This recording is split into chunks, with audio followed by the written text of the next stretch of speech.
We are coming to you from a Hilton Hotel in beautiful downtown Youngstown. Very impressive um, downtown area here. Really, Yeah. beautiful buildings, Young marvelously kept. Youngstown State is here, so we're almost on campus.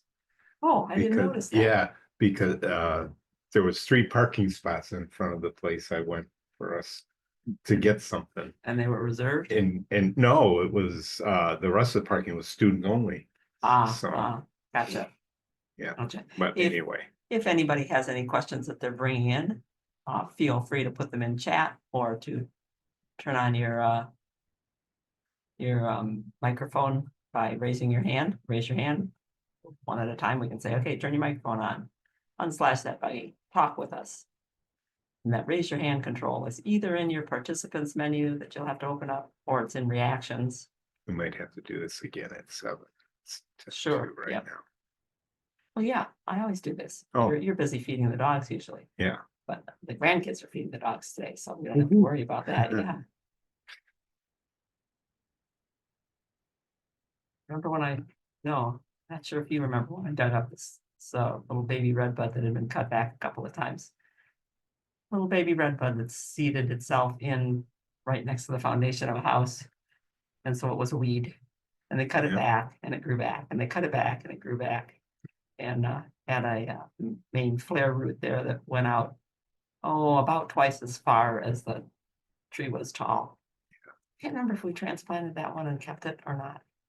You don't remember. Might be under the deck with all our other example root balls. Yeah. We call them our corpses, our tree root balls that we've taken out of the ground and realized that this is why this tree wasn't doing They well. died because of girdling most of the time. Yeah, we drag them around with us to presentations about remaking the root ball on your trees before you put them in the ground, just to show people what actually is going on. Yeah, that was before COVID. So some of these examples are pretty fragile now. Yeah, Dried out. I really have to go through them and get rid of some things. Hey, Priscilla. Hi, Sonia. So nice to have names that we know. We have a huge number of birds in our yard. Okay, night, yeah. Hi, Janet and Steve. Hello, Sonia. Hello. You have a question or a concern today? I was going to ask you something last week and I forgot what it was. Join the crowd. I see you're good for Valentine's Day. You're bright and fast. Oh, I said I'm for warmth. Well, warmth is a good thing on Valentine's Day, don't you think? Well, happy Valentine's Day to you too also. Thank you. So, you're welcome. I have to write it down in the future.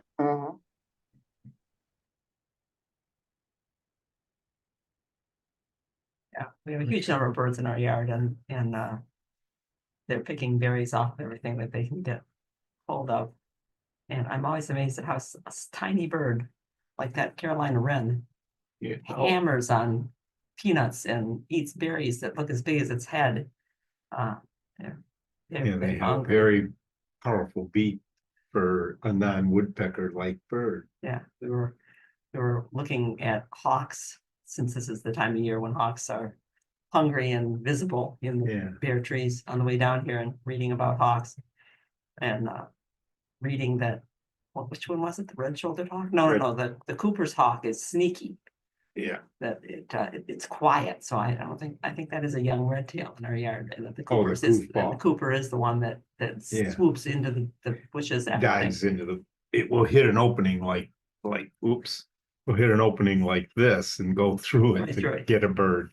When I was, where was I? Someplace in Troy, looking at someone's garden, and they had a hedge of large spreading junipers along the side of the yard. So they're maybe 8 feet tall. And a hawk came and sat on top of one of the trees in the yard, and the whole yard went silent.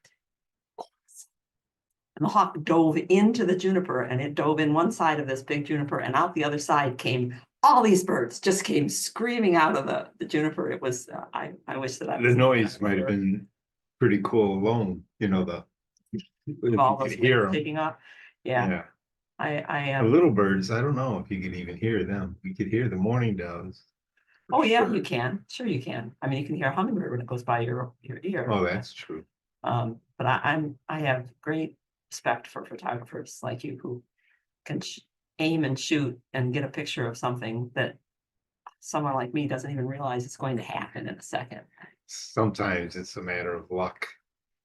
Well, To I'm get- sure luck's involved in a lot of it. Yep. Our bayberry's looking pretty good. Yeah, it was. The leaves are still green. This is bayberry, America pennsylvanica. And the little fruits are the producers of the scent that you put into bayberry candles. Whenever I go past a bayberry, and it has to be a female to have the fruits, kind of like holly. And whenever I go by one that has fruit, I tend to put my hand out and break off several of the fruit and put them in my pocket because it just smells so good. I can put my hand in my pocket and smell bayberry all day long. The twig has some fragrance, and so will the So do the leaf, leaves, yeah. but the fruit supplies. Yeah. I don't know whether the one we have is a male or a female. We'll figure it out once it flowers. But like the rhododendrons, when it gets cold in the wintertime and dry, the leaves will curl up to protect themselves from losing extra moisture. Ours is doing what bayberry does in a good year, which is staying green. And I'm kind of surprised because it was pretty cold pretty early. We were down to minus Uh, 9, I think. I don't think people was. use bayberry enough. I've gone up to bayberries in the summertime when they're just green and they're quite pretty. They don't have much insect and disease problem, so the leaves always stay a nice glossy, deep green. But if you go up to the shrub and just kind of wave it around in front of you, just rustle it, then the whole area around you smells like bayberry, and it's just great. Part of the reason might be that it does run some. I mean, Yeah, it's- Steve it's- used to call them it's gas friendly. station plants because Yeah. you could put one out there in that hell strip between the pavement and the gas station and the road, and it would just fill it with suckers. Yep. Are there any questions before we officially start? We had to do a little Four. arranging here to set ourselves up in the hotel room. Tomorrow morning, we're going to the Fellows Riverside Gardens winter seminar, where we're speaking in the afternoon, and we're getting to hear 3 other speakers. Yeah. Tell us about native plants and climate change and protecting your tender plants over the winter. And tree problems. Yes. Staying ahead of tree problems. Staying ahead of. tree Yeah. problems. Fellows Riverside Gardens is in one of the city parks here at Youngstown. It's a set of parks, kind of like the Metro Park system in the Detroit area. And the Green Necklace, Green Jewels in Boston. Anyway, it's one of those city parks, and it's a wonderful garden center, and not garden center as in selling plants. It's got a library, meeting rooms, they run classes, they have docents that walk through the gardens with people. It's very nice. We aren't, however, having the seminar in the gardens this year because there was a big water main break, and we're at a church meeting facility nearby. But anyway, we're here to do that, and that means that we're not at home. So I can't do jumping up and getting books. I'm going to stay right here. And I do hope that people have questions, because are you surprised? I left my own resources, my own thinking about what's good for this week. I put too much into an hour, and I know we won't get through it. Yeah. So if you've got questions, good. Let's direct me rather than let me just go running all over the place. And yes, you can tell people. I got a couple of emails this week that said, can we tell people about this? Yes, anybody can come. Yeah. If we end up with The too more many, we get, the better we like it. Yeah. The more we like it. because Yeah. we do like questions, and if we've got new gardeners who just want to drop in and just ask a question, I don't think that's rude. No. You want to come in and tell them the beginning is when there's most time for questions. But this way people can get immediate answers from either us or you, or a combination. This is a group of people who represent several thousand years of gardening experience, probably. And I bet it might even be more than that. Oh, yeah. Somebody here has seen and done just about everything, which is an Or awesome. knows somebody that they could talk directly to. Yeah, yes, exactly. Yep, that's what it looked like a couple days ago, and then we finally got some snow to replace to cover up the icy, crunchy stuff that was left on the ground around us. Yeah, they And it's a really nice are snow. standing up nice, some of them. It's a nice snow too. Yeah, We have a sugary snow. Yesterday afternoon, it got warm, and for a little bit I thought, oh, it's gonna pack and I can, but it was just for a little while, and then the temperature dropped to just where. too fine. Yes, too fine right now. But that's okay. So any questions are welcome. Nothing. I'm watching time, and it says It's it's 7 7 o'clock. o'clock. We'll try and do that again. No, Okay, you go ahead. So those Oh, of you who wait. those of you who are here now, find your raise your hand control in your chat menu. And be ready to ask your questions. You can ask them anytime. We'll watch the chat here and answer questions as they come up. Or you can just flow along with us and while we dither about what's going on in our gardens and gardening Yep. heads this week.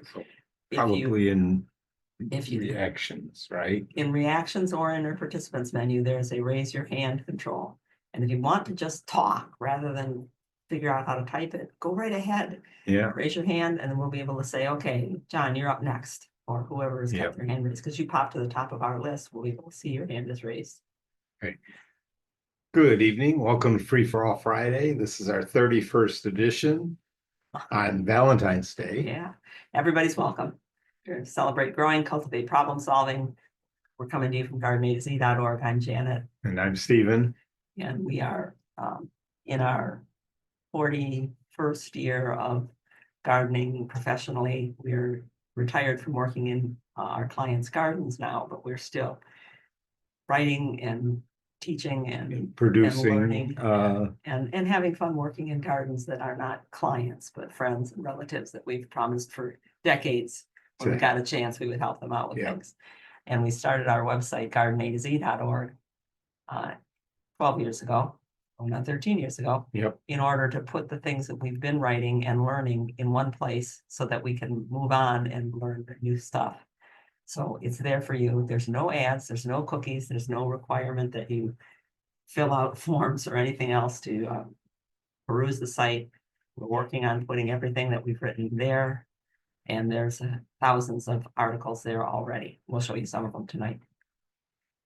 They started the Free for All Fridays this year because we spent so long writing for the newspaper and magazines where questions would come in and point us in directions that we wouldn't necessarily have gone ourselves to look things up and do things. We said, we need to hear from more people now that we're not out in our clients' gardens seeing 6 and 7 and 10 different things each week.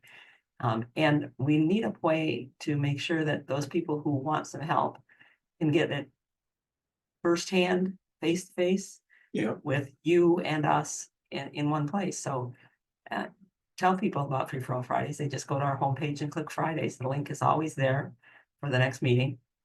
We're not here quite every Friday because we do have webinars one Saturday morning a month, and on the weekend when we have a webinar, we don't have a Free for All Friday. That's a little bit too crazy.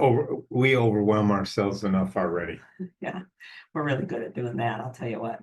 We're pretty good gardeners, but we're great overwhelmers. Yeah. So are there any questions? Did you see anything? Nope, nothing's coming in the chat at all. Okay, then we'll go on with some things that we came up with. Well, Nancy just raised a hand though. Okay, Nancy, go ahead. Hi. So I was listening to a conference yesterday with the Master Gardeners of Wayne County, Association of Wayne County, and Gail Morrell Yes. was talking about parasitic plants. And one of the ones she talked about was American mistletoe. Yes. Pharadendron leucarpum. Right. Close enough? Yeah, Okay. yeah. So there was difficulty with the audio, so I ended up having to leave early, and I wanted to ask her a question, and I'm thinking, since you want questions, maybe you know the answer to this question. Well, if not, we need Gail, and she has a book that we were supposed to take home with us the other day that I have to go by and get, so I can always ask Gail. But yeah, that is standard mistletoe. Yeah. Yeah.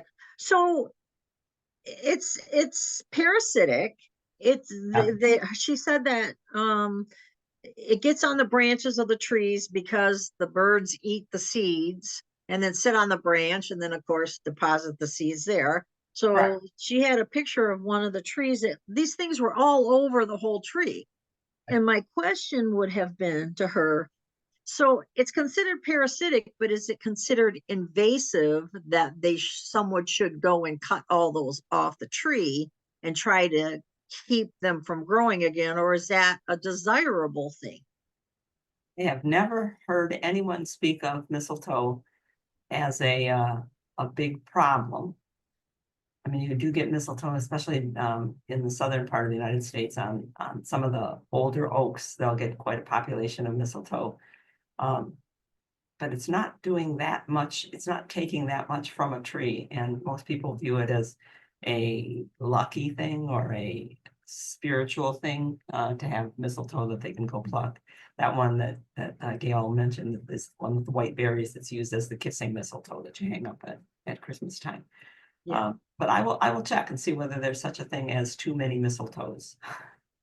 And is that, people kind of look at that as like the Southerners with all that moss stuff hanging from Moss is, their yeah, the tree? moss is an air plant.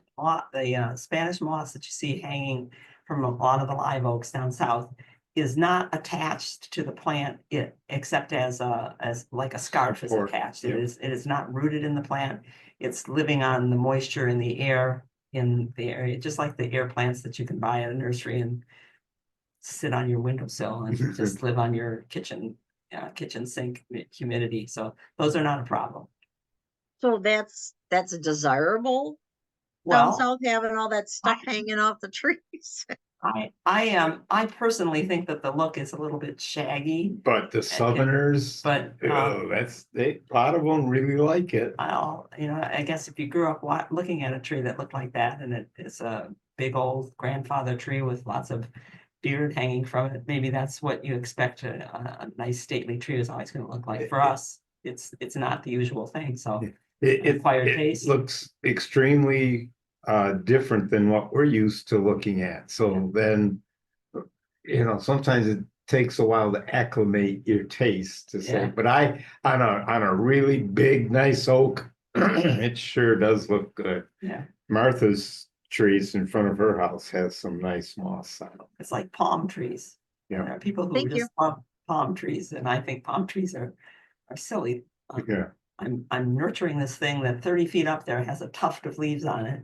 The only shade that it casts is 2 properties away from me, and I'm taking care of it all the time, cutting off the old branches and whatever. So palm trees are kind of an acquired taste too. Martha's pointing out that the moss makes the tree denser, and if you like your privacy, It does help. you don't see through the tree as well when there's more vegetation taking up all of the space. So let's go on. We'll go in order. This is our. We'll just go in Ready? order. We'll just go in. Oh, Okay. I have been looking at my weather forecast, and there's much too cold weather coming for pruning time. So how about a good book? I was recently talking with some gardeners in Massachusetts. Then we made a little list of things that it's people. the second book. I think we jumped to. No, it's the No? first book. Okay. So we've talked about this book before, Light Eaters, about plants that probably sense and act more consciously than we think they do. It is, you will never weed quite as freely again. I find myself apologizing to plants that I'm pulling out more often now. I mean, I always used to say, oh, you poor things, too bad, take them out. But it is a book that was written by a woman who got interested in what plant research was going on and kind of went all over the world to talk to people in Australia and Argentina and England and Germany and the United States about the current experiments going on with plants. And there's pretty good indication that they have some way of sensing sound, of sensing form and shape and color. And a fairly good way of protecting themselves too. So it's a good book. And it's an easy read. She's a good writer. This was recommended to me just the other day. Sproutlands, Tending the Endless Gift of Trees. This is a look at, can we get back to the way people used to deal with trees, which is to revere the old ones, cultivate some for wood, cultivate some for axe handles, cultivate some for shelter. And it is, I think, a pretty good look at a way that you might be able to step back into some of those ways of looking at things, which most people don't even see trees anymore, I think. And if they do see trees, they see them only as something that might drop a branch on my roof. Or messy. Or messy. Oh, so many Or, people. oh, it's gonna be into our septic, or it's gonna break your sidewalk, or it's gonna. Yeah, and Yeah. and those things might be true, depends on the situation. But there's a whole lot more to trees than that. I think I read a different, I have not read this book. It was just recommended to me, so we're going to take a look at it. I think I read another book by this same author called about the ancient trees in England that Sonia, our daughter, got for us, and it was very interesting. 3 that were recommended. Soil, a Black Mother's Garden, is doesn't matter what ethnicity you are or how you feel about diversity in people. If you've ever run up against someone telling you what you can and can't plant in your garden, this is a book that's interesting. And the author relates it to a lot of society ills as well. That there we are, we're in Colorado, and by George, there are a bunch of things we can and can't grow. Oh, great, Marvin is answering here. So let's put a hold on the books for a minute. He put it in direct message too. Yes. Yeah, Marvin Petway, who is retired now, but 50 years in the business of taking care of trees and managing the entire landscape on the campus of University of Michigan for decades, is answering that both mistletoe and Spanish moss grow on trees. The key difference is that mistletoe is a parasitic plant, meaning it takes nutrients directly from the tree, while Spanish moss is an epiphyte, which means it only uses the tree for support and gets its nutrient from the air and rain. Causes no harm to the host tree. Essentially, mistletoe harms the tree it grows on, while Spanish moss does not. So yeah, we'll just have to find out whether it actually gets to be a problem enough that people are up scraping that mistletoe off of them. Not that I've seen. Call in the druids, have them come get the mistletoe. Yeah. About bicycling with butterflies, this is where I wondered if this is our friend the Sattler of the butterfly books, because Sarah Dickman decided that she was going to see if she could keep up with the butterflies and follow their path in the migration. So 5,000 miles down, 5,000 miles back, and a lot of stories along the way about connections with people in the natural world. I've only talked to people who've read it. I have not read that one myself.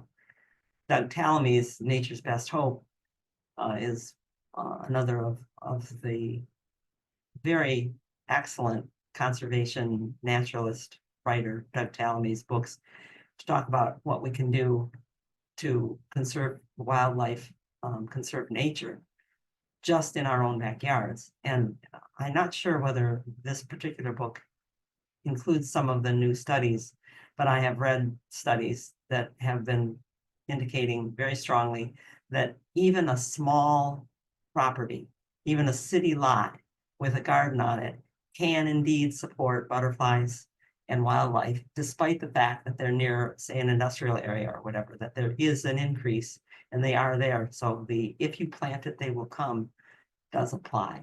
Yeah. They will. If you've got any other, if you've got some good books that you're reading, if they have anything to do with gardening or they'd interest a gardener, why don't you put them into chat? Because while we ride out the end of winter, and this is the end of winter, as of tomorrow, our calendar shows this as late winter. Yeah. From the middle of February to the middle of March is late winter. And things are going to be fluctuating greatly. we might be able to jump outside and prune. We might be able to start picking up all those sticks that I threw on the ground while I was pruning the crabapple in the fall, in Yeah. December, and It might stay freezing. yep, we can't tell, but it's a good time to read, and many of these books are available in audio books. Steve's a big Audiobooks are- audiobook reader. Yeah. I quite often, I was shoveling snow. We got most of our snow yesterday, but the wind blew some more down off of the trees and the roof. So I was out shoveling this morning, just here and there. And I kept hearing talking and thinking that Steve had someone, and then realized, no, he's listening to a book. But there are books that you can read.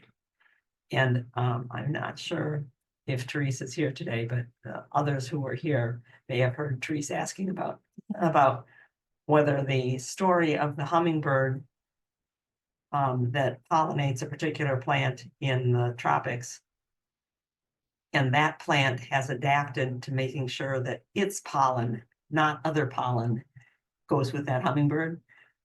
She wondered if that was in the Light Eaters book, and it's definitely not in the Light Eaters book.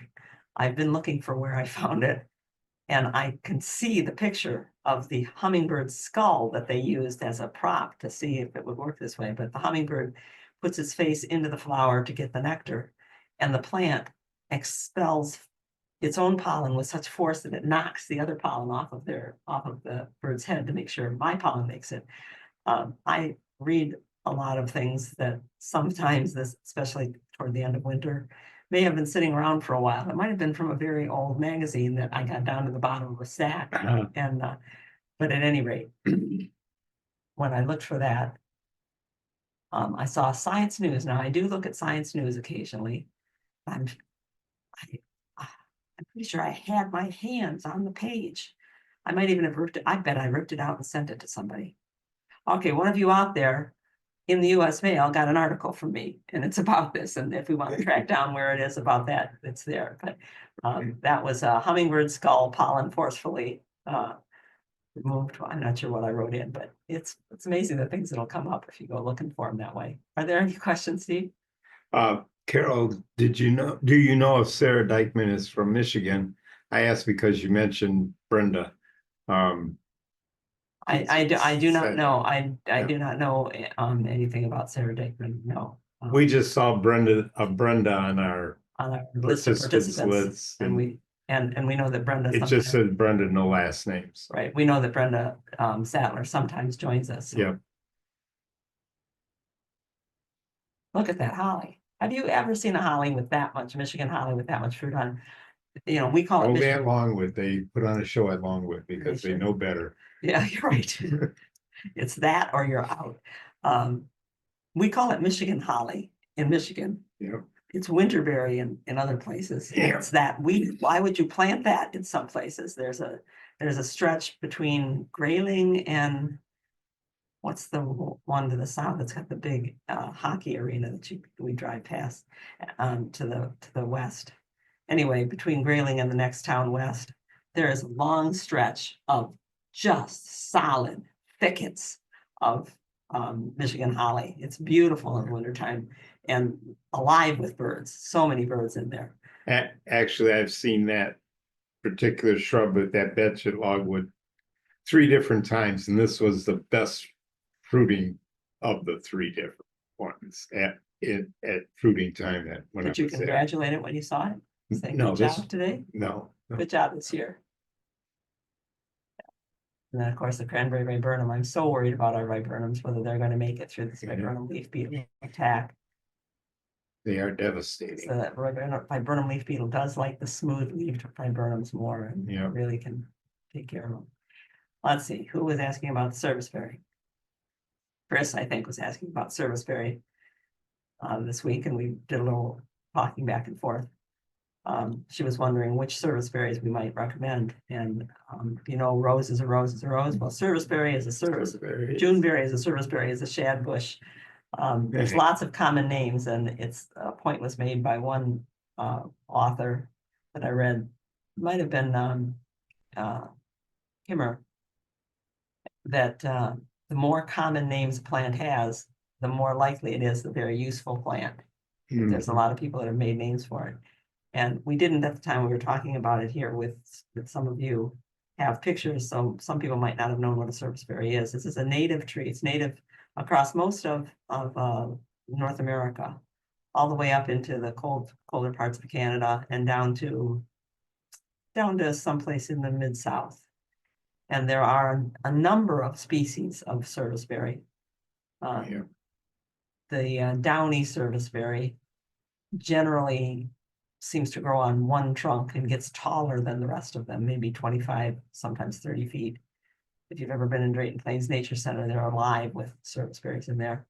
The Allegheny serviceberry and the Canada serviceberry tend to be multi-trunked and a little bit smaller. But otherwise, they're pretty similar, all the serviceberries. They all bloom in the early spring. Some of them may have a pale yellowish white flower compared to the Right, bright white. and which some have a slightly pink flower, and the buds might be pinker too, but there's not been a lot of selection done. There are some really good ones. If I open up my phone here, if anybody's interested, I can tell you the names of some of them. Autumn Brilliance is one, Princess Diana is another. But this is a flower that it doesn't knock you out visually, but I'll see people walking through gardens in April, and they'll stop and they'll smell and they'll go, "What am I smelling?" Well, you're smelling the serviceberry. It's alive with bees and going to form fruit later. Go ahead. They could also see there's no leaf out on this one. You Where need to use oh, the pointer. there's no leaf. The leaf is just coming out here green. Some of the varieties have Oh, it yeah. come out. That's right. Bronzy color. Yeah. Yeah, so multi-stem, people seem to think of it as a multi-stem tree, but not all of the species are multi-stemmed. Canadensis is, some of the crosses with Canadensis, laevis tends to be multi-stemmed. But a lot of times at the nursery, the multi-stem trees are just a bunch of You put three together. saplings thrown together into a pot. 3, 4 together. But they'd be broader and multi-stemmed or more upright, You can see the bronzy color beginning of the to show there. leaves coming out. Yeah. On that variety, that one too. And these are quite old. Let's see, they've got to be at least 40 years old. They were there when we were doing Master Gardener classes. with Yeah, Martha. these are at least 40 years old, and they are not getting any taller or broader now, just getting more heft to the trunks of the branches. So they are small trees as trees go. And some of them do have bronzy leaves when they come out. We've been up in the Upper Peninsula of Michigan, where there are fields that used to be farm pasture, most of them for cows, and are not being farmed anymore. And they are thickets of serviceberry because of all of the wild serviceberries that are up there and the birds depositing the seeds. And you can look at a whole field and there will be some leaving out bronze and some leaving out green and some leaving out almost a red color. So there is some selection being done for this. The word has it that Amelanchier or laevis, the downy one, has a better bronze leaf than the others, but they cross by themselves in the wild, so who knows what you really got. We like the fruit, and our grandkids like the fruit. And the birds and the chipmunks. Yeah, you have to fight the birds for it because they're full. The tree is full of birds when they're fruits, and that's why it's called Juneberry, is because of the fruit ripens in June. It ripens to kind of a bluish, black, purple, about the size of a blueberry, the old kind of blueberry before they started doing the genetic Super modification that makes them as big as Yeah. plums. It's about the size of a old-fashioned blueberry, and kind of the taste of a raspberry than a blueberry. They're sweet. This one is the closest to being the right. A bird will come and he'll look at each one and even actually grab them to start. If it doesn't come off, he'll let it go and grab another We one. watched him put his mouth, open his beak, and kind of like feel it, the same way Yeah. that you might feel to see if your avocados are the way you want them to feel. Yeah. Feel one and then go, no, not that one, and pull one of the one that is right for him. Michelle says on her serviceberry, she doesn't see any honeybees, just a Just lot of the small bees, native. The native bees, Yep. yeah, they're the big pollinators on these. In Canada, where it's called Saskatoon, the serviceberry, they do in various places, especially as you go toward the west, they do sell jelly and syrup made from serviceberry. It makes a nice pie. makes a very Oh, nice does it pie. make a nice pie? But we never managed to get that much fruit into the house. The kids, we have, each grandkid gets their own ladder, they pick and Between the kids and the birds they're and pretty much us, gone. Yeah, we like it too. so serviceberry, and it's a good 4-season plant, nice fall One of the color. best. Some of them have been selected Autumn Brilliance for its fall color, Princess Diana for its fall color. I think Princess Diana is more orange and Prince Charles is more red. But they can get a really nice color. I think from a very surprisingly deep red sometimes to a very bright orange. Yeah. Last year was not a good year for them. No, We it didn't have was, we were losing the leaves quick. so serviceberry, and they are mixed up in the trade, especially if they're one of these multi-stem things. Yeah, They might be a hybrid grandiflora, they might be canadensis. So you just have to take what it says on the tag and get a variety name if you want something more for sure. And there is a shrub, if you don't have room for another small tree in your yard, there's a shrub called running serviceberry. It's Amelanchier or stolonifera, which some places might list as a cross spicata. But it only gets to be about 4 or 5 feet tall and holds the fruit right there where you can pick it like a blueberry bush. yeah, RK is looking, she thinks that a elenifolia, the Juneberry, might be better in the marshy area than Yes, some of the actually. others. And Lavis, the downy likes it drier, and alnifolia likes it wetter. yeah, that's the thing about the serviceberries too. They have different areas that they like. Yeah. Like all plants. And nice bark, nice. Very gray nice, bark. great bark. No questions? Carol was commenting that she really likes Brenda's book. Oh, Brenda's book is the book to have. If you want to have butterflies in your yard and you want to grow the plants that the butterflies need to eat as a caterpillar and nectar on, there's nobody who knows the practicalities of doing this. Brenda lives in nobody knows better than Brenda. She lives on a city lot. We talked about when she was last on how big it is, 80 feet maybe. And she has every plant you can imagine, either growing in containers or in the ground for these butterflies. Her house has, she raises them and photographs them, and you look for Brenda Sattler's books on butterflies. She's got a third iteration now of raising butterflies and moths in the garden. Yeah. It's good. Yeah. I did like Harry Lauder. They're unique plants. It's too bad that mites. No, No. it's a fungal problem. Yeah, well, it's so bad for Harry Lauder, this was our old house. Harry Lauder's This was walking what I saw out my kitchen window while I was washing dishes was Harry Lauder's walking stick, named for a vaudevillian comedian, a vaudevillian at any rate, who had a twisty walking stick. This is the European relative to our hazelnut or filbert. Mhm. And our native filbert has a resistance to a fungus that it gets, that the hazels can get. But Harry Lauder doesn't have any resistance to it. So if you're growing Harry Lauder's walking stick, chances are probably well over 50-50 that as it gets older, you're going to end up with dieback on it. We know a lot of people who've kept them even after they died back and then painted them to keep them out there. Not a with those bad twisted idea. sticks. Diane says her Princess Diana serviceberry is a beautiful pale apricot fall. But she chose it because it was promoted having a little larger fruit, but it hasn't shown that to her. Yeah, I've heard that the downy, I think Princess Diana is one of the hybrid grandifloras. I've read that the downy has the better fruit. I don't know. I think I should probably call up some of the places that are producing these serviceberries that the Canadians are turning into syrup and jam and ask them, okay, which one really does have the best fruit? Because they would know. Those of us who only have serviceberry that they've One serviceberry. to try from. Yeah. I try other serviceberries. I tried a serviceberry at where our son was in college. We used to stop by once in a while and drop off things like a pumpkin for Halloween or a box full of cookies. Yeah, and I went up to the College one kids day love box full of cookies. rang the bell And I heard somebody come down the stairs, take a look and went, oh, there's a parent out there. So I was standing on the porch eating service berries because they were ripe and they were hanging over the edge of the porch. And while I was eating the service berries, a chipmunk came running out the branch at me, chattering and carrying on. So I jumped back. You I were think he taking he was drunk on service berries and he was going to make sure that nobody got his service berries. It was his pitch and I better get out of the way. Yeah.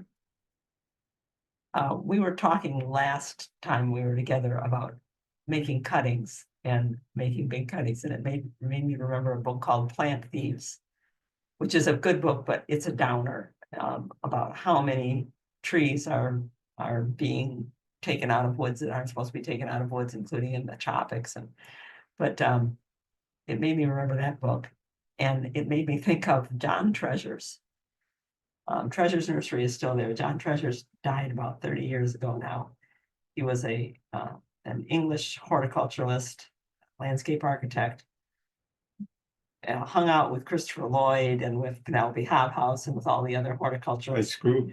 And they would go visit gardens together. And there is a story. I have no idea how true it is, but I heard it from more than one of his contemporaries that at one garden, John was asked whether he'd hurt himself. I said, oh my gosh, you've hurt yourself. You're walking with a limp. No, he had taken a cutting from a plant and stuck it down his pant leg, and he couldn't bend his knee because the stick was in his pocket, in his pant leg. And this is kind of the way that things go with gardeners is things get taken. I heard on the Hospice Society tour, and these are all the Hospice Society people, Priscilla, Paul, maybe you would know about this, where hospice might disappear if your garden is on tour because somebody thought, oh, I'm going to take a little piece of that and got a little carried away. I know we've lost sculptures. Has anybody else run into plant We thieves? lost a rock one time. Yeah. I asked Steve, I said, why? There's a hole here. I said, I think this is where the big green rock used to be. Somebody took a rock. Boy, that's a desperate person. Yeah.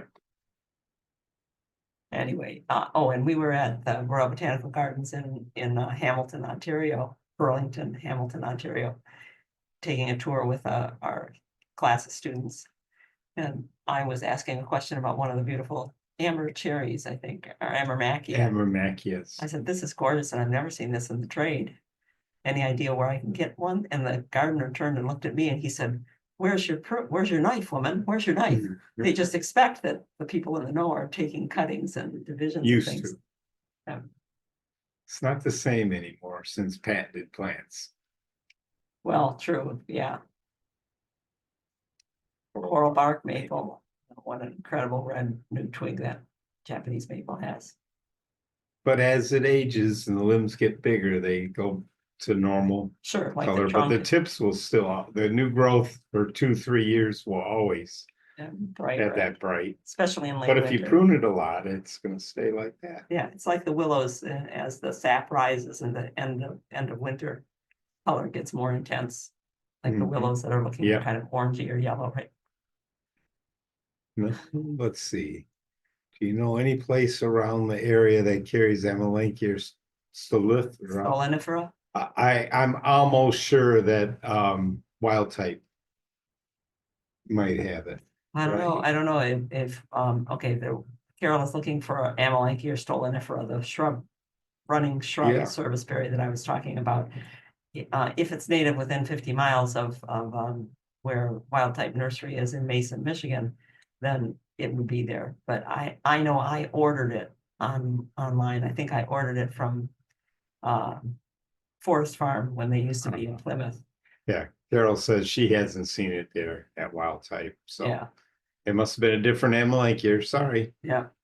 Which willow was that turns the color? Oh, the plant that we were just looking at with the colorful twigs is. That's not a willow. It's a coral bark maple. It's one of the Japanese maples. It's Acer palmatum sangukaku, Sangukaku, which means blood red twigs, I think. It's somewhat temperamental. It's got to be in the right spot. Yeah, it's protected there in that garden. Lots of things there. Now we also had a question from Elizabeth. Is Elizabeth here today? Elizabeth, if you're here, this is for you, but it's also for so many other people. No, okay, not here right now. That's all right. We answer everything individually, and I've been corresponding with Elizabeth. She's asking about 9-bark. And she has 9-bark in her rain garden, which is a big city park rain garden Beautiful. in Alpena, Michigan. She said that every time the 9-bark starts to grow out, the city workers chop it back and they really mutilate it. Is there a way that we can tame it and keep it smaller? Can we keep it more upright? And we have had so many people ask us about 9-bark. How can I prune this? How can I keep it small? First off, 9-bark is a wonderful plant. It's a native plant. And from one chance seedling are that had 9 purple barks. leaves, the nurseries in Europe began producing more purple leaf varieties. We're seeing them now. The flowers are white when they open up, so they're just getting ready to open. And then they become pink seed pods. So against things with gold leaves like 9-bark darts gold, they can look really cool in late June when the seed pods are pink and the leaves are green. See how that looks? That's not the flowers, those are the seed pods forming. And it is native. It likes to be along the edge of a stream. It'll grow in the shade, but it really belongs in a place where it's got more sun than you think. And they're big plants. That's supposed to be darts gold right there, Yeah. And which was supposed to be 3 to 4 foot. well, there is a dwarf darts gold. Oh, And wow. there are a lot of black ones, dark leaves like Diablo and Summer Wine. Well, a lot of ones, Yeah. varieties out with They've dark added leaves quite a now. few over the years. That's The true. thing is that people plant them in their foundation plantings. And they wonder how to keep it small. 9-bark, by the way, is for the bark which peels as it gets older, 9 layers of bark. I'm going to show you what we've figured out and what we told Elizabeth. I said, if you need to prune them to keep them out of the hands of the city workers, then you have to try to get them to be upright. And that's going to take you 2 prunes a year. Right. Because its natural habit is to arch over like a big snow mountain spirea. And you might espalier it, like you're growing it 2D, like you grow a rose flat on the wall. That's an espalier. These are espalier wall shrubs at Niagara Falls in the Oaks Amphitheater area. It's part of the botanical gardens. And almost everything that you never realized could be kept flat. Flat is against the kept wall. flat with usually A one. south facing. Yeah, usually one pruning in July and a touch in April and then a touch up in July, but they have roses and cotoneaster and pyracantha and magnolia and pear. Here's pyracantha, firethorn, and it's loaded with fruit because they religiously keep it cut back. So the only place and then wood can get old enough to flower and fruit is right there against the wall. Yep. So you can keep it espalier, but it takes pruning, and this rain garden that they have is meant to be natural and full of natives. There's red twig dogwood as an espalier there at Niagara Falls. It had been taken down and was being trained back to grow again. At Longwood Gardens, we've got espalier false cypress, which is trained with the branches going exactly where someone wants them to go and then clipped regularly, usually twice a year. You said false cypress, that's a cedrus. Oh, sorry, cedrus, the ones that we can't grow. And you can do a freestanding espalier, which is what I would say that Elizabeth would have to do, where, see them, they're being kept flat, and in this case, for fruit at Michigan State and their demonstration gardens, in order to make it easier to pick and maintain the fruit trees. But some plants, and I'm going to put 9-bark right in with wisteria. This is one wisteria on the dormitory building at the Niagara Falls Botanical Gardens. And there it is trimmed back. One wisteria covers that entire house, and that's kind of a thing with 9-bark. You can espalier almost anything, grow it flat. I think I've shown you, this is one of those too many pictures, but I didn't have time to thin things out. This has to be pruned every other year, and it had missed a year. So I'm pruning it. So Janet's pruning it the same way that you would prune that cedrus you just saw, or those fruit trees, one branch at a time. I'm going out and shortening it. And then thinning back all the side branches. So every 2 years for a short time in late winter, it looks like this until it leaves out again. And as long as you have somebody who knows what they're doing, you can do that. This one I do every 2 years, but the 9 bark you need to do every year. What I'm doing is taking off the extension. This is a piece I cut off. But if I hadn't cut that off, I could take out the thickest piece on the inside and shorten all the others. So 9 bark in the spring. This was a little later than it should have been, but in the spring, I'm going to take out down right at the base. I'm going to cut out all of the oldest trunks. And oldest in a 9 bark that you're doing this to are going to be 2 years old. They're not going to have much in the way of No, peeling bark. So I'm going to thin it out. See, it starts out like this, and I go, nope, anybody who bloomed last year, you're out of here. I only want the ones that grew up, and I'm going to thin it out. Then it's going to grow very lustily from those branches that I leave, and it's going to start again from the bottom on the others. So that after it blooms, sometime in late June or July, now you prune it again to take out all of the branches that you can that have gone beyond your straight up and down limit, which means you're cutting out at the base again. And you cut a lot out of it because it's a big plant. Even the dwarf ones are big plants. So then it looks like this. You're looking at it, see the phlox is blooming. This is summertime. And now all that growth that came up from the bottom, that's all stuff that came up from the bottom. And now will be old enough to bloom next year. And then next year after it blooms, I'm going to cut it out. I'm going to cut it out. That's a lot of work to keep a 9 bark small. And it is never ending. and if you've, Yeah. It's too big of a plant to be in some of the spaces that they're putting in. Yeah. So this bloomed. You're going to cut it out, and you can leave this branch, this branch that has no branches yet, just leaves. That's one that's going to bloom next year. So you can take out what bloomed this year, keep what's going to bloom next year. And that's the only way I've found to keep 9 bark small. Unless they come up with a truly small one. But even the little ones are going to want to be as wide. Yeah, because they're or wider. Yeah. Okay. So you got it. 9 bark. You got to keep it on top of it. I told Elizabeth, maybe just have the city workers help you dig them out of the rain garden. Move them to a place where you can let Just them let them grow. Look how big that wants to be. It wants to be They want twice to be 10, 12 feet tall. They're bigger and sometimes twice they're as 15 to wide. 20 feet across. Yeah. And Yeah. that's when they're most beautiful. Michelle says hers got a lot of Mildew. white fungus this year. A lot of mildew. They're Yeah. very prone to mildew. The purple ones more so than the green ones, but they're prone to It's mildew. just one of those things that it'll get.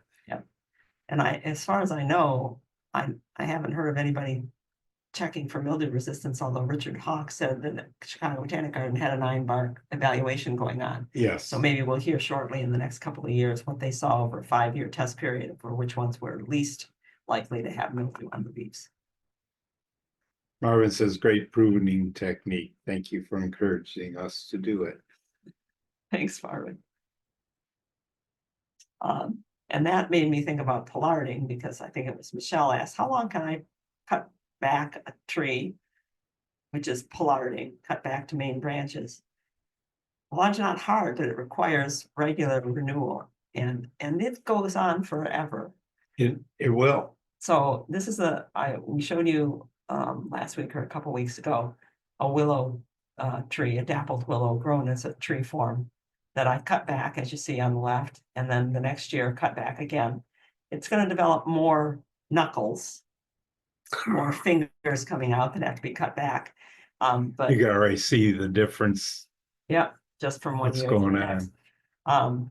And those at Longwood that we showed you in the Longwood pictures, some of those knuckles were as big around as a basketball. They were huge. And they will live a long time. This is a red bud that I'm pollarding in order to keep it small. I'm keeping it 2-dimensional. It's like a freestanding espalier. So it grew up to there. I cut it back, and you see it on the left. It grows up, and the next spring it blooms, and then I cut it back again. Poor tree. This is a Rhodia. Peronia that got out of hand. Can we bring it back? I said, yeah, we can bring it back. We'll just pollard it, cut it back to main branches. We cut it back in June, which the owner said, that's not the right time. I said, there's no right time to murder a tree. And by August, see the buds coming out on there? And by the end of the year, it looked like you see on the right there. And you could keep doing that for a long time. This is at the Honeywell Estate in Massachusetts. You go to Wellesley College and look across the pond. Right, Lake, Wellesley you could College is see right it. on the left. And this is the Honeywell's own estate, and some of these plants were planted in 1870s. Anyway, the family maintains them, and some of them are well over 100 years old. And they continue to grow and continue to be cut.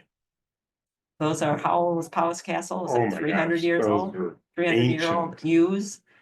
Plants it- can handle, if you keep them otherwise healthy, they can handle being cut a long time. We don't like to see trees pollarded, because we think that most people who do pollard trees, who just chop them back, are doing it because an arborist said, I can make that smaller for you, but the arborist doesn't tell them. And then we have to redo this every 3 or 4 Yeah. years. And the more that we go east and south in North America from Michigan, the more we see that done. And it was kind of a colonial thing. In certain areas, yes. Yep. Yep. So anyway, you can keep cutting things for a long time. And pollarding, well, how old on the Champs-Élysées, where the bicycle race ends up, all of those plane Oh, trees are all plane tree, pollarded, and yeah. those guys have got to be 100+ years old. Yep. Yeah. Speaking of plane tree, that's a Stewardia, but what a great park. No questions. No questions. Entirely too silent today. So that's a good time to ask you a question. What will endure because a gardener and a garden were in a given time and place? Do you have a garden legacy? Have you discovered or inherited something that's called a garden legacy? We'd love to hear from you. We got interested in garden legacy back when we did a webinar, an article. We didn't do a webinar on our plastic legacy, on all of the plastics that we're using and putting into the soil and into the environment through our gardening. And I said, what does it really mean, a gardening legacy? So many people say, I hope when we sell our house that a gardener will buy it and keep the garden going. Is that what garden legacy is? Is it that your grandchild takes up your plants and keeps growing them? Is it that you inherited a peony? We'd love to know, because we don't know quite what all is going to end up in our webinar on the 1st of March in Garden Legacy, because we're still hearing from people on both ends of the legacy line. We're hearing from people who hope that this will endure. And those that have inherited one. Or discovered it, which is something that we're yeah. finding very important, very interesting. So if you've got any ideas or pictures, either one, you're welcome. And if you are not one of our weekend walkabout subscribers, that's okay. If you contribute to this, we'll give you a pass. Yeah.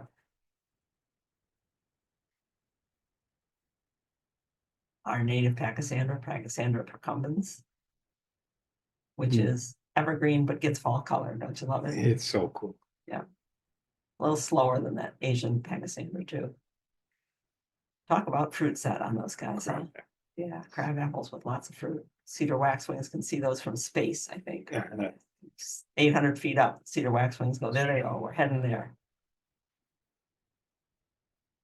And we did hear from people. I skipped over it last time because no one said we wanted to talk about it, but we did hear, got a couple of emails, which we've answered, about what do you do when the tops of an arborvitae sag outward like that, we call it, they splay. They do that in part because if you look up prop in garden A to Z, you'll find one of our articles called Pinched Shrubs, Prop Arbs.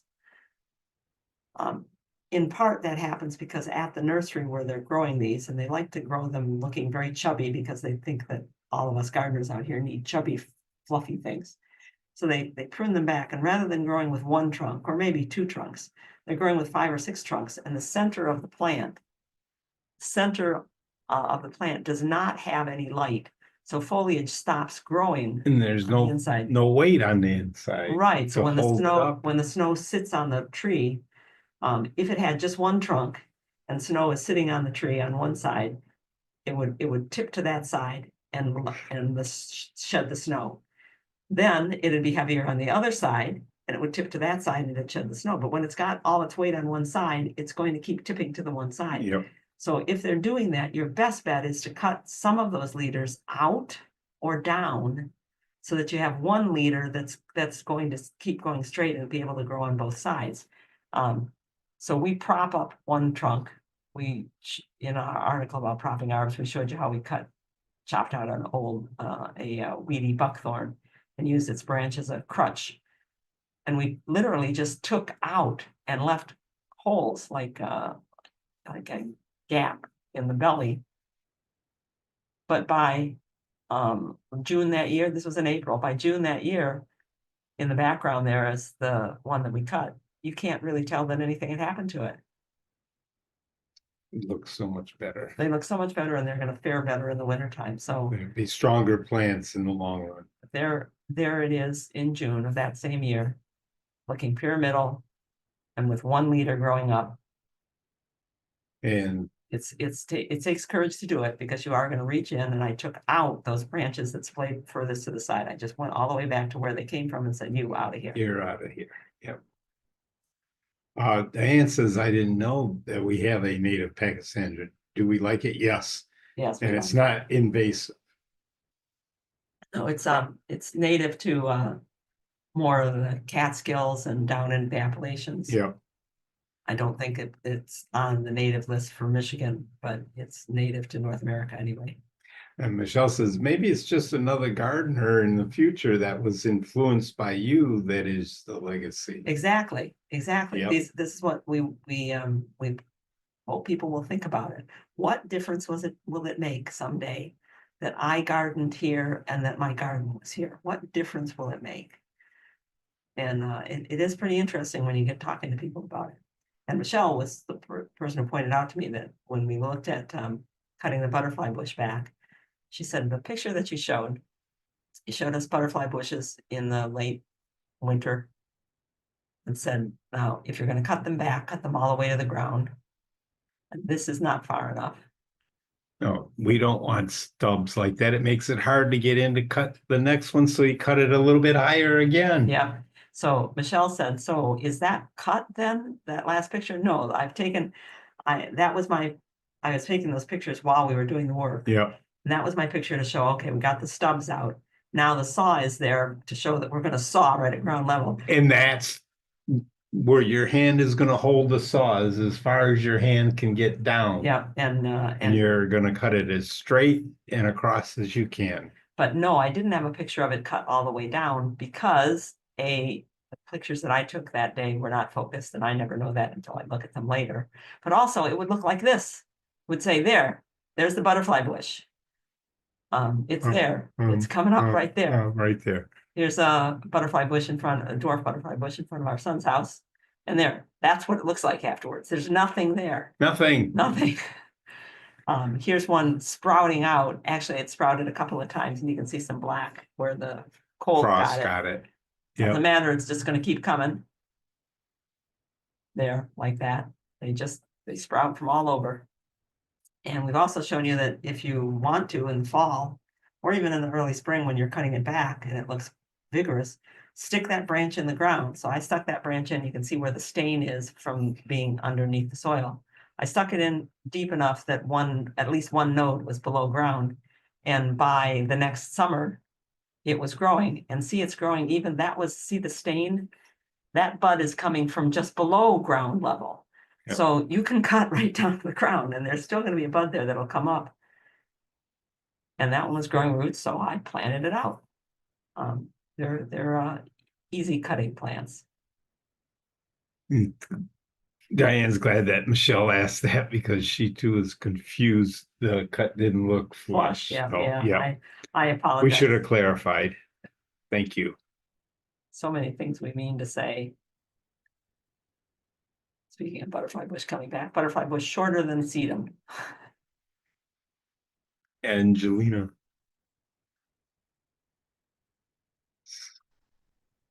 Our foam flowers doing very well, Steve. Yeah. Okay, I was also asked, could you tell us again how we find the newsletters? If you go to the homepage and you click on What's Up, which is circled up there on the top left. Oh.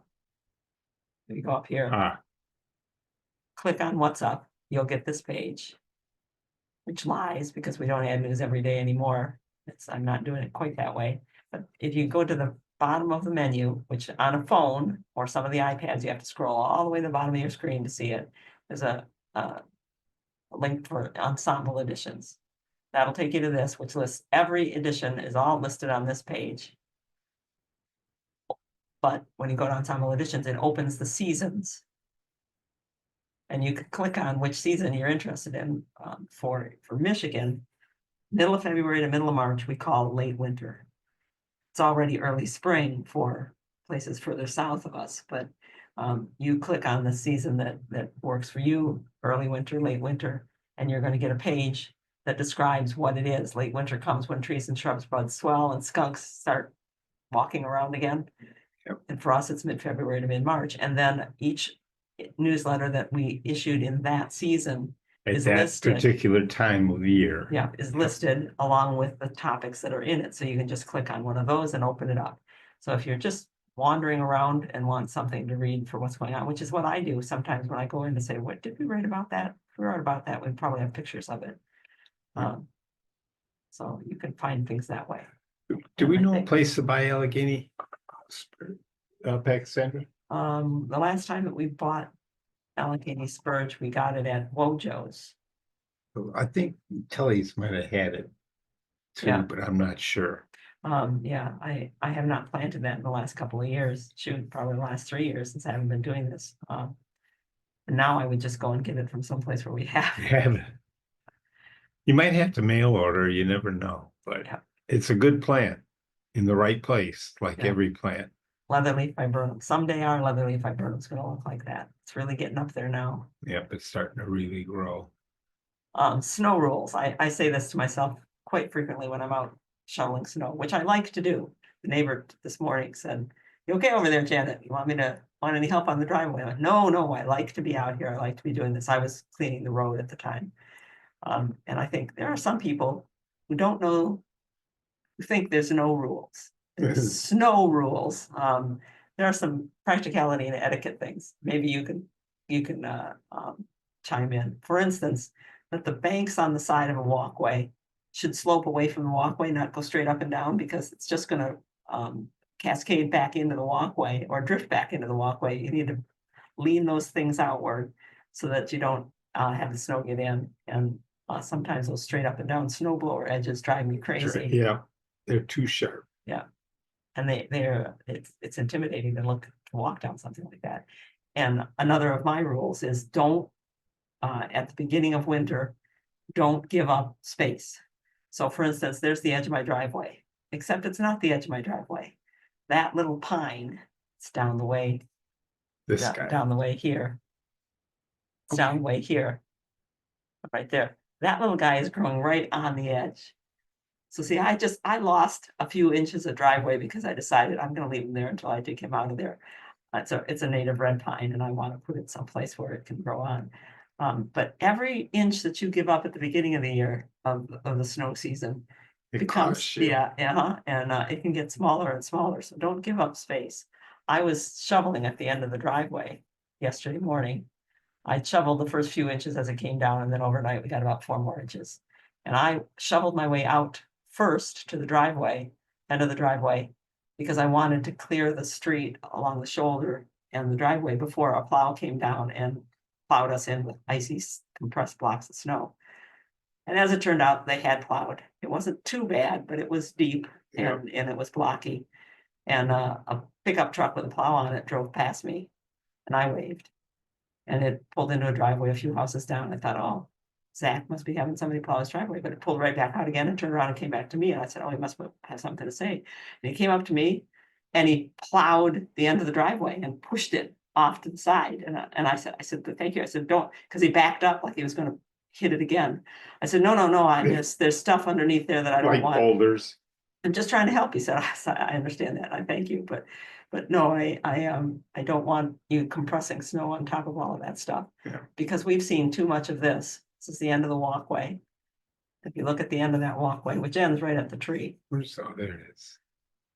if you look there, you can see that lump of snow and look at it from another angle.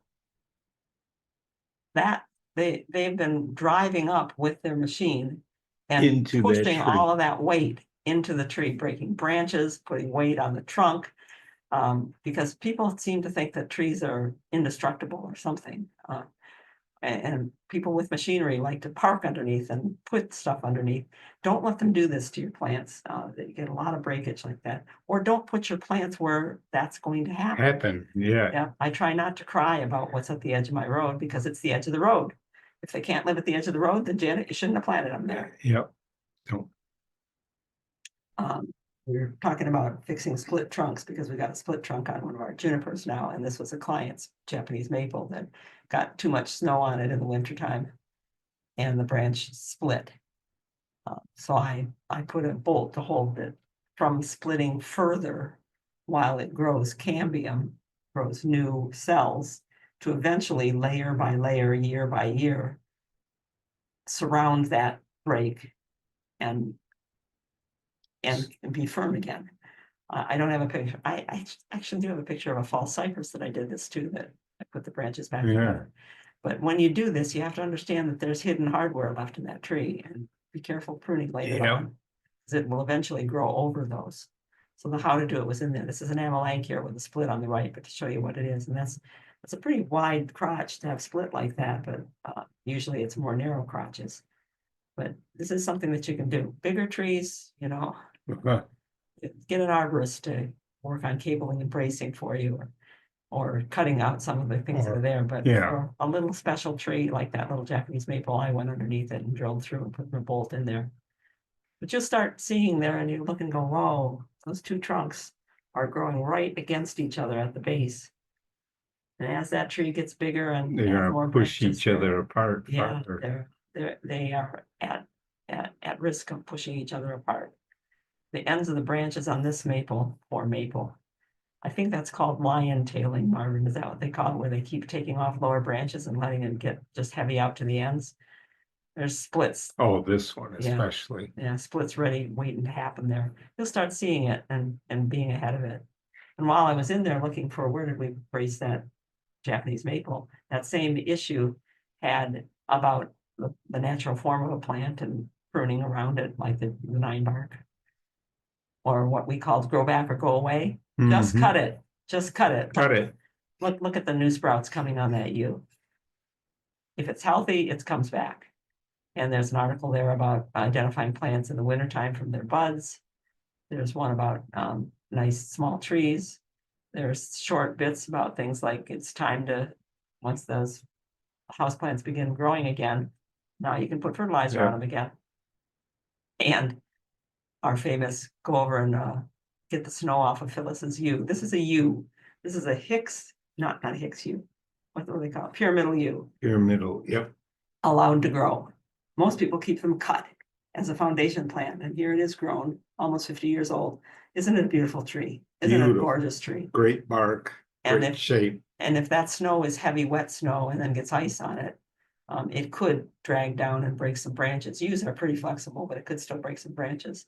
And I tell people, if you're going to get snow off, lift up and gently rock the branch. Yeah. Don't beat on sweep it. down. You sweep down, you're just adding more force to the point.